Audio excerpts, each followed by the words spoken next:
sizni shunday o'rgatdi. Alloh ham kechiradi. Sen ham kechirimlik bo'lding. Senga yomonlik qildimi? Hech qisi yo'q. Kechir.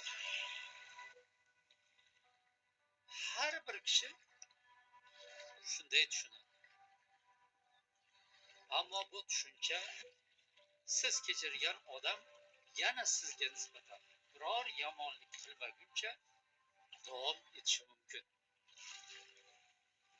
Men o'z tasavvurlarimdan kelib chiqib sizga bu gaplarni aytmadim.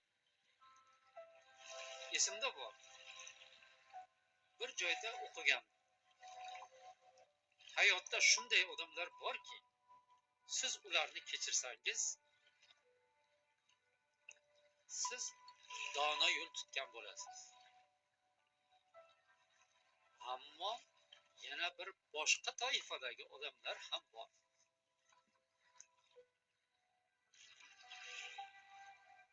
Siz ularni kechirsangiz,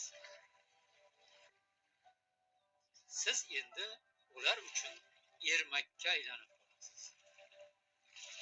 Hayotingizda shunday odamlar bo'lsa kerak. Siz har safar kechirganingizda uning qilmishlari borgan sayin ortib boravergan. Agar siz bu videoni ko'rayotgan bo'lsangiz, ba'zan ablah, nodon, sotqinlarni kechirmaslik bu gunoh emas.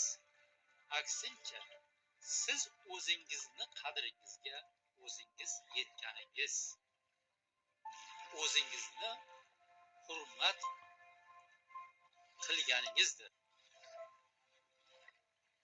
Bu sizni tanlovingiz. Janjal, urfatga chek qo'yib, o'z foydangizni, sog'lig'ingizni saqlab qoldingiz. Sizdan kechirim so'rayotganda hamma odam degan iborani ko'p ishlatishadi. Ha, hamma odam. Ammo odamlarning farqi bor. Sizni vazifangiz odamlardagi farqni ko'ra bilish.